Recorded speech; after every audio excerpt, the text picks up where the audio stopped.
It's not unusual for a bright child under the age of 6 or so to pretend they're a fish. But did you know a fish of any age might characterize themselves as a child? Once there was one such goldfish named Dunya, a true prodigy of the pond, with white shimmering fins and cadmium pearl scales.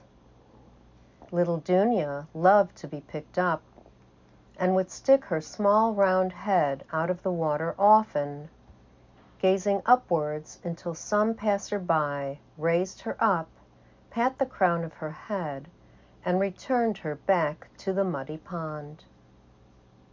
On these occasions, Dunya would be over the moon, and paddle a U-turn back for more. But Dunya had memories of a past life, where once she was a child of flesh and heart, entirely human, but sadly not long for this world, as the indigent child had met with an untimely end. This recollection caused great yearning within her to become at least part human again, and soon she sought to merge with the soul who appeared time and again within her lucid dreams. Awakening prodigiously as fish-child, she was gloriously happy. Her transformation, however, caused concern in the ecosystem due to Dunya being unrelatable, not only to fish, but also to frogs, turtles, mayflies, and all pond dwellers of her age. Furthermore, the elders of the pond now deemed her an invasive species, and with burgeoning suspicion supposed her accountable for the decline of their habitat and the nearly extinct, formerly abundant golden toad. Nevertheless, Dunya couldn't help being who she was, entirely herself, albeit all alone. One morning, as Dunya searched for someone to lift her from the pond, she spied a human boy around 7 or 8 years old. When she approached the pond's edge and stuck her head out, the child cruelly tore a branch off the strangler fig tree and swatted her with it, not injuring her terribly, but painfully eroding her confidence. Witnessing this, a passing bare-throated tiger heron swooped down in mid-flight to peck the boy until he bled, and the child's clamorous yells caused a general stir across the ecosystem.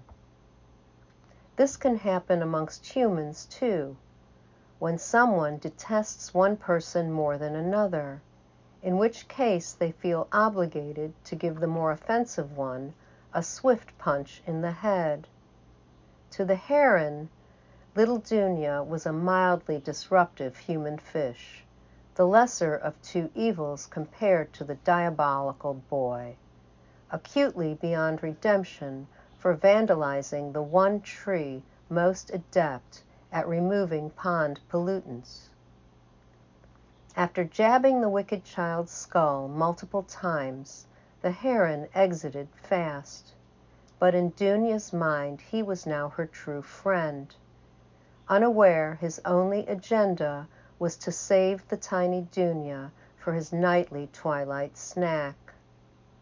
Humans are also known to make this sort of character misjudgment in bars or on dating sites, but fortunately the heron's air assault on Dunya later that night was discernible enough from a friendly hello, granting her ample time to duck for cover under an algae-encased stone. However, once the nebulous jetsam settled, Dunya nearly met a solemn fate while attempting camouflage within the orange-green slime, when suddenly, without warning, she was snagged by the gaping jaws of Malcolm, the snapping turtle. Sordid details remain largely unknown, although Dunya's dorsal fin would eventually grow back. But now it seemed to Dunya the world as a self-avowed human hybrid was a dangerous place. Was there anyone she could trust?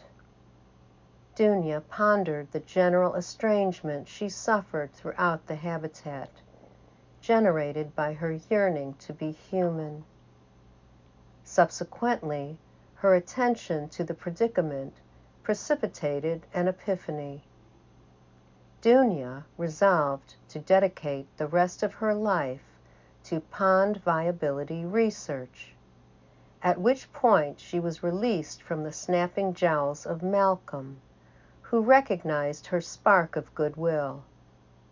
Instantly, the pond illuminated through the clouds. The golden toad population returned to the habitat.